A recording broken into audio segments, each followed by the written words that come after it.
Hello everyone, welcome to EduTap. So in today's JAP Foundation series, we'll be discussing the topic ancillary services. So this is the part 2 of ancillary services. Part 1 is already available on the YouTube channel. So let's start with the ancillary services part 2. So a lot of services are provided by the bank. So the basic services they are providing is accepting the deposits and providing loans. But apart from these two basic activities, a lot of other services are being provided by the bank to its customers. So one such benefit provided is the electronic benefit transfer. So there are a lot of schemes which are implemented either by the state government or the center government or some other department. So the beneficiaries are the public. तो यहाँ पे there is an option available कि state government खुद से सबको identify करे, सबके account में पैसे डलवाए. So what the government does is कि एक डिस्ट्रिक्ट है जहाँ पे वो स्कीम इंप्लीमेंट होना है, they identify a lead banker. That lead banker will be responsible for providing the benefit to the ultimate beneficiaries. तो स्टेट गवर्नमेंट क्या करेगा, फॉर अ फीस देगा बैंकर को फॉर दिस सर्विस. तो लीड बैंकर के पास सारे बेनिफिशियरीज का list आ जाएगा. सो lead banker will coordinate with the other bankers in the district और उनके साथ कोऑर्डिनेट करके बेनिफिशियरीज को आइडेंटिफाई करके जो भी मॉनेटरी बेनिफिट है वो डायरेक्टली उन कस्टमर्स के अकाउंट में आ जाएगा. उनका कोई आधार ऑथेंटिकेशन करना है वो भी बैंकर्स ही कर देंगे. इन सब बैंक से कोऑर्डिनेट कौन करेगा, ये लीड बैंकर करेगा. तो ये एक बेनिफिट है इलेक्ट्रॉनिक बेनिफिट ट्रांसफर, ये एक सर्विस प्रोवाइड करते हैं बैंक्स. फिर लॉकर सर्विसेज हैं. अगर मुझे कुछ अपना वैल्यूएबल्स रखनी है बैंक में तो मैं एक लॉकर लीज पे ले सकती हूँ. So the relationship created between me and the bank is that of a lessor and lessee. Dual control होता है जो हमारा लॉकर सर्विस होती है उसमें, एंड सिंगल भी हो सकता है लॉकर सर्विस. जॉइंटली भी मैं किसी के साथ लॉकर सर्विस ले सकती हूँ, मुझे अपने वैल्यूएबल्स रखने हैं, डॉक्यूमेंट्स रखने हैं. तो डुअल कंट्रोल कैसे है, जब मैं ओपन करूँगी अपना जो वॉल्ट, सेफ्टी डिपॉजिट वॉल्ट मैंने लिया है, पहले चाबी लगाएंगे बैंक वाले, फिर मैं चाबी लगाऊंगी, क्लोज करते टाइम पे सिर्फ मेरी चाबी लगेगी. तो एक तरीके से डुअल कंट्रोल रहता है यहाँ पे सेफ्टी डिपॉजिट वॉल्ट के अंदर. तो जब भी किसी को लॉकर सर्विस देनी है, सो ड्यू डिलिजेंस होता है. जैसे नॉर्मल डिपॉजिट अकाउंट ओपन करने पे केवाईसी होता है, लॉकर लेते समय भी होता है. और लॉकर्स जो हैं कितने अवेलेबल हैं, कितने साइजेस के, क्या रेंट है, ये सब कुछ ट्रांसपेरेंटली वेबसाइट्स पे लिस्टेड होना चाहिए है.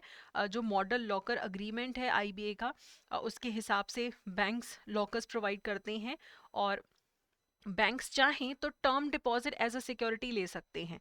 तो बैंक्स के पास ये अलाउड है कि जितना उनका 3 साल का रेंट बनता है लॉकर प्रोवाइड करने का, उतनी वैल्यू का एफडी वो कस्टमर को बोल सकते हैं कि आपको हमारे बैंक में उतने का एफडी रखना है. तो ये लॉकर लेने की कुछ सर्विसेज की कुछ कंडीशन है. अब जो हमारा लॉकर है उसका इंफ्रास्ट्रक्चर अच्छा हो, इसकी रिस्पॉन्सिबिलिटी बैंक्स की है. अगर एक कीज प्रोवाइड करता है बैंक, तो वो या तो कंप्यूटराइज सिस्टम के थ्रू लॉकर होता है जो एक्सेस होता है, या फिर फिजिकल लॉक्स भी होते हैं. अगर फिजिकल लॉक्स हैं तो ब्यूरो ऑफ इंडियन स्टैंडर्ड के जो लॉक्स हैं वो देने हैं, या फिर अगर कंप्यूटराइज हैं तो आरबीआई की गाइडलाइंस के अकॉर्डिंगली वहाँ पे पूरा सिक्योरिटी सिस्टम होना चाहिए है. अगर कोई अनऑथराइज्ड एक्सेस होता है तो एक तो कस्टमर कंप्लेंट करेगा. तो अगर वो कंप्लेंट करेगा तो वहाँ पे जो भी फुटेज होगी, सिक्योरिटी कैमरास की फुटेज होगी, वो तब तक संभाल के रखी जाएगी जब तक कि वो केस अनऑथराइज एक्सेस का सॉल्व नहीं हो जाता है. वायर एंड फायर प्रोटेक्शन होनी चाहिए, आग लग जाए या कुछ शॉर्ट सर्किट से आग लग जाए, उससे बचाने के लिए पूरा हमारा प्रॉपर इंफ्रास्ट्रक्चर होना चाहिए. बैंक में स्टैंडर्ड के लॉकर्स होने चाहिए है. जब भी कोई अपनी की सरेंडर करता है तो हमेशा लॉकर की कीज़ फिर चेंज की जाती हैं. जो लॉक एंड कीज़ होते हैं उन पे बैंक का नाम या ब्रांच का नाम जो है, नंबर जो है वो एनग्रेव्ड होता है.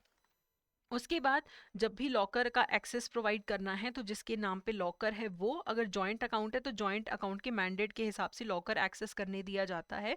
लॉकर में प्राइवेसी देनी चाहिए अगर कोई अपना लॉकर एक्सेस कर रहा है. जब भी एक कस्टमर अपना लॉकर एक्सेस करेगा तो कितने बजे क्या लॉकर एक्सेस हुआ है उसकी सारा अलर्ट उसे अपने मोबाइल या ईमेल के थ्रू उसे पहुंचता है. एंड डेली चेक्स रखे जाते हैं, राउंड्स लगाए जाते हैं क्लोजिंग टाइम पे कि क्या सारे लॉकर्स अच्छे से क्लोज्ड हैं या नहीं. बाय चांस अगर कोई लॉक नहीं है ढंग से तो पहली बात उसे लॉक लगाया जाएगा और कस्टमर जिसका वो लॉकर है उसे नोटिस भेजा जाएगा कि आपका ये ओपन था, हमने क्लोज कर दिया, if you want you can come and check the contents of your locker.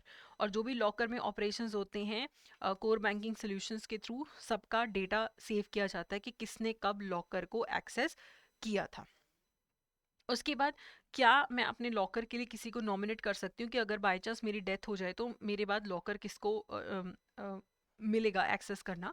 तो सिंगल ऑपरेटेड जो लॉकर होते हैं वो किसी एक पर्सन को नॉमिनेट कर सकते हैं कि हमारे जाने के बाद ये नॉमिनी है हमारा। जॉइंट हायरर जो होते हैं, दो या दो से ज़्यादा लोग मिलकर अगर लॉकर चला रहे हैं तो वो एक से ज़्यादा लोगों को भी नॉमिनेट कर सकते हैं। हमें बैंक को नॉमिनी की फ़ोटोग्राफ देनी पड़ती है। अगर थंब इम्प्रेशन है तो थंब इम्प्रेशन जब लगाया जाएगा तो दो विटनेसेस की अटेस्टेशन की वहाँ पे रिक्वायरमेंट होती है नॉमिनेशन के टाइम पे। एंड अगर मैं नॉमिनेट कर रही हूँ तो मेरी मर्जी है, मैं कभी भी नॉमिनेशन में चेंजेस कर सकती हूँ, कैंसिल कर सकती हूँ, ये मैं कर सकती हूँ। ऐसा नहीं कि एक बार नॉमिनेट कर दिया तो फिर वो रूल ही हो गया कि अब चेंज नहीं कर सकते, चेंज किया जा सकता है। तो अगर मेरा लॉकर में पड़ा हुआ सामान है, अगर वो ख़राब हो जाए तो मेरी कितनी लाइबिलिटी मुझे कितनी कंपनसेशन मिलेगी, बैंक की कितनी लाइबिलिटी बनेगी मुझे कंपनसेट करने की। पहली बात तो जो भी बैंक की लाइबिलिटी है वो बैंक की अप्रूव्ड पॉलिसी होती है, कंपनसेशन कितनी देनी है, किन केसेस में बैंक की लाइबिलिटी बनती है। तो देखो जहाँ पे तो बैंक की गलती की वजह से नुकसान हुआ है वहाँ पे तो बैंक हमें कंपनसेट करेगा।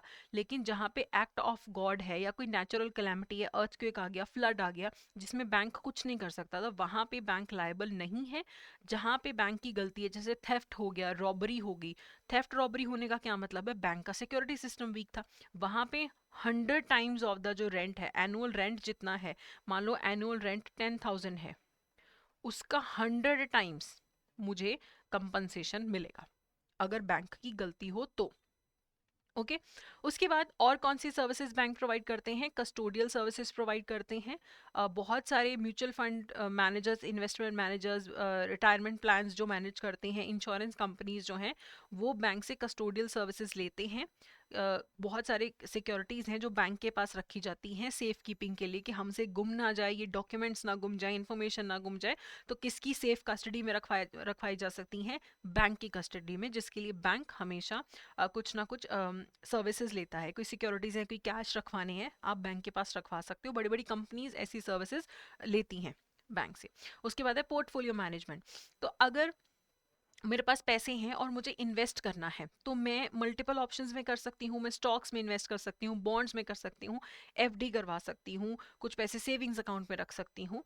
कैसे मैं इन्वेस्ट करूँ, तो मैंने अगर 5 अलग अलग जगहों पे इन्वेस्ट किया है तो मेरा पोर्टफोलियो बन गया कि कुछ पैसा मेरा शेयर्स में है, कुछ डिबेंचर्स में है, कुछ की मैंने एसआईपी कर ली। तो मेरा जो रिस्क जितना ज़्यादा होगा उतना मेरा रिटर्न होने के चांसेस हैं।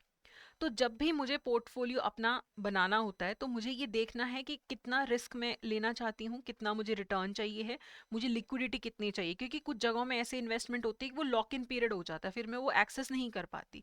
कहीं पे लिक्विडिटी ज़्यादा होती है, सेविंग्स अकाउंट में बहुत लिक्विडिटी है, कभी भी जाके पैसा विड्रॉ करवा लो। एफडी में सर्टेन पीरियड तक आप नहीं विड्रॉ कर सकते या पेनल्टी लगती है। तो ये सारी चीज़ों को देख के पोर्टफोलियो मैनेज किया जा सकता है। तो आजकल इतना कुछ है इन्वेस्टमेंट के लिए कि हो सकता है मुझे नहीं समझ आ रहा कि मैं कहाँ इन्वेस्ट करूं, तो मैं बैंक से ये सर्विस ले सकती हूँ, पोर्टफोलियो मैनेजमेंट सर्विस मैं बैंक से ले सकती हूँ। तो यहाँ पे रिस्क जो होगा वो मेरा ही रहेगा इन्वेस्टमेंट में, और बैंक मुझे कोई गारंटी भी नहीं दे सकता कि हम आपको इतना रेट ऑफ रिटर्न दिलवाएंगे ही दिलवाएंगे। लेकिन बैंक मेरा पोर्टफोलियो मैनेज कर देगा। जो इन्वेस्टमेंट होनी चाहिए मिनिमम 1 साल के लिए होनी चाहिए है, मार्केट रेट पे ही ट्रांजैक्शन होती है, और मेरा नुकसान हो फायदा हो बैंक मुझसे फीस लेगा ही लेगा। और लॉन्ग टर्म की इन्वेस्टमेंट्स होती हैं, यानी कि कैपिटल मार्केट इंस्ट्रूमेंट्स में होता है, 1 साल या एक से कम वाले जो इंस्ट्रूमेंट्स होते हैं मनी मार्केट के, उनमें इन्वेस्टमेंट नहीं होता है। क्लियरली आइडेंटिफाइबल ट्रांजेक्शन्स के थ्रू इन्वेस्टमेंट होना चाहिए है, और जो भी फंड्स डिप्लॉयड है इसके अंदर उन पे CRR SLR रेशो लगता है। तो पोर्टफोलियो मैनेजमेंट की जो सर्विस है वो भी बैंक एक फीस के लिए प्रोवाइड करते हैं। उसके बाद बैंक्स मर्चेंट बैंकिंग की सर्विसेज भी प्रोवाइड करते हैं। जैसे मान लो मेरी कंपनी है तो मुझे शेयर्स इशू करने हैं तो मुझे सेबी से परमिशन चाहिए। इतना ताम झाम है लीगल, कौन करने में हेल्प करेगा, बैंक करेगा। मेरे शेयर्स इशू करने, अंडरराइटिंग की सर्विस लेनी है, प्रोस्पेक्टिस इशू करना है, मार्केट रिसर्च करना है, स्टॉक एक्सचेंज में लिस्टिंग करवानी है, कोई प्रोजेक्ट की फिजिबिलिटी स्टडी करवानी है, वो सारी चीज़ों के लिए बैंक्स सर्विस प्रोवाइड करते हैं। बैंक्स मर्चेंट बैंकिंग की सर्विसेज भी प्रोवाइड करते हैं। लेकिन अगर मेरा बैंक ऐसा मर्चेंट बैंकर बनना चाहता है जो शेयर्स या डेट की इशू को भी हैंडल करता हो, तो उसे अपने पास को सेबी के अंडर रजिस्टर कराना पड़ता है as a category 1 merchant banker. उसके अलावा बैंक्स और कौन सी सर्विस प्रोवाइड करते हैं? लोन सिंडिकेशन की। मान लो बहुत बड़ा लोन है, अडानी ने लोन लेना है 10,000 करोड़ का, एक बैंक नहीं ले सकता, उसके एक्सपोजर नॉर्म्स ब्रीच होते हैं, रिस्क ज्यादा लेना पड़ेगा, तो उसमें होगा 4-5 बैंक मिलके वो लोन अडानी को देंगे, तो एक सिंडिकेट क्रिएट करके लोन देंगे। तो लोन सिंडिकेशन भी बैंक करता है, लोन ब्रिजिंग भी करता है। मान लो एक कंपनी है, उसे अभी जो फॉरेन से फाइनेंसिंग आनी है उसमें थोड़ा सा टाइम लगेगा, तो शॉर्ट टर्म के लिए उसे फाइनेंसिंग की ज़रूरत है जब तक कि वो बड़ी फाइनेंसिंग उसे ना रिसीव हो जाए। तो शॉर्ट टर्म के लिए जो ब्रिज लोन प्रोवाइड करता है ये भी बैंक्स प्रोवाइड करते हैं। ओके। उसके बाद बहुत सारी गवर्नमेंट को सर्विसेज बैंक्स प्रोवाइड करते हैं, जैसे उनकी तरफ से टैक्स कलेक्ट करना, उनके पैसे मैनेज करना, पेंशन फंड्स को मैनेज करना, उनके जैसे कोई पुलिस डिपार्टमेंट है, उनकी सारी सैलरीज का काम मैनेज करना गवर्नमेंट किसी बैंक को असाइन कर देगी। तो ये गवर्नमेंट के बिजनेसेस को हैंडल करने में भी बैंक्स बहुत सारी सर्विसेज देते हैं। तो जब भी बैंक कोई सर्विस देते हैं तो वो कुछ चार्जेस लेते हैं, एंड अपने कस्टमर से भी वो हमेशा चार्जेस लेते हैं, लेकिन कभी भी आपने अपने कस्टमर्स को इसीलिए उन पे पेनल्टी नहीं लगानी कि लो वॉल्यूम है उनकी ट्रांजेक्शन का। अब मेरी मर्जी है, मुझे साल में सिर्फ 5 ट्रांजेक्शन ही करनी है, तो उसके लिए मुझ पर पेनल्टी नहीं लगाई जा सकती। और जो जो सर्विसेज बैंक प्रोवाइड करता है उस पर कितने चार्जेस लेगा, ये उन्हें बोर्ड ऑफ डायरेक्टर्स की मीटिंग में प्रायर फिक्स करना पड़ता है, अप्रूवल लेना पड़ता है कि इस सर्विस के लिए हम इतने इतने चार्जेस लेंगे। ओके। तो एमसीक्यूज करने से पहले I would like to inform you कि आप हमारा मास्टर कोर्स ले सकते हैं if you are preparing for jab May 2024। अब तो मई से ये जून में ही शिफ्ट हो गया है ड्यू टू इलेक्शंस, तो अभी बहुत हैवी डिस्काउंट है। जैब 85 कोड यूज़ करके 85% अब आपको जो डिस्काउंट है वो मिल जाएगा। तो काफ़ी कम समय है अब एग्जाम के लिए, तो अभी आप प्रिपरेशन स्टार्ट करिए। इस कोर्स में वीडियोज़ आपको chapter wise MCQs full length test मिलेंगे। आपको कोई डिस्कशन करना है तो आप डिस्कशन फोरम पे या मेल या कॉल करके भी हमें पूछ सकते हैं। ओके। तो जो भी लिंक है आपको डिस्क्रिप्शन में मिल जाते हैं, जो भी हमारे यूट्यूब सेशंस हैं उनके पीडीएफ भी आपको हमारे टेलीग्राम चैनल पे मिल जाएंगे, जिसका लिंक आपको डिस्क्रिप्शन में मिलेगा। देन क्वेश्चन देख लेते हैं, ब्रिज लोन क्या होता है? ब्रिज लोन क्या होगा? दो लॉन्ग टर्म फाइनेंसिंग ऑप्शंस के बीच में अगर कोई शॉर्ट टर्म लोन लिया जाता है वो ब्रिज लोन है। A short term loan use to bridge the gap between two long term financing options. कि मान लो कोई स्टार्टअप है, तो उसको पहले उसके पास कुछ खुद की फंडिंग थी, अब उसका काम बढ़ गया, तो उसे अब फॉरेन से फंडिंग आ गई। मान लो सॉफ्ट बैंक से फंडिंग आनी, लेकिन फंडिंग आने में 2 महीने लगने हैं, तो बीच के 2 महीने में जो शॉर्ट टर्म के लिए फाइनेंसिंग है वो बैंक कर देगा, तो ये वो क्या है? ब्रिजिंग ऑफ लोन कर देगा, तो ब्रिज लोन प्रोवाइड करता है। तो बी यहाँ पे करेक्ट ऑप्शन है। अगला है लोन सिंडिकेट क्या होता है? मैंने क्या बताया, एक बहुत बड़ा लोन है, एक बैंक नहीं दे सकता, तो कुछ बैंक मिलके वो लोन दे देते हैं, तो वो लोन सिंडिकेट क्रिएट किया जा सकता है। ठीक है। तो यहाँ पे रिसोर्सेज पूल करके लोन दिया जाता है, तो a group of lenders pool their resources to provide a single loan to a borrower. तो ए यहाँ पे करेक्ट ऑप्शन है। अगला है what services are typically offered by a bank for portfolio handling for their customers. तो portfolio handling में क्या करते हैं? इन्वेस्टमेंट में एडवाइस देते हैं और आपके पोर्टफोलियो को मैनेज करते हैं। तो ए यहाँ पे भी करेक्ट ऑप्शन है। अगला जो क्वेश्चन है इसका आंसर आप मुझे कमेंट सेक्शन में देंगी। इलेक्ट्रॉनिक बेनिफिट ट्रांसफर में क्या होता है?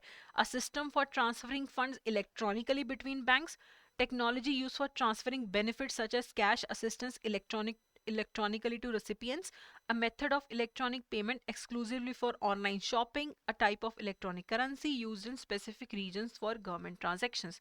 तो इसका आंसर आप मुझे ज़रूर कमेंट सेक्शन में दीजिए। सेशन कैसा लगा ये भी आप ज़रूर बताइए, और अगर आपको हमारे सेशंस बेनिफिशियल लग रहे हैं तो please go ahead and subscribe to our YouTube channel. So that's it for today. Thank you so much.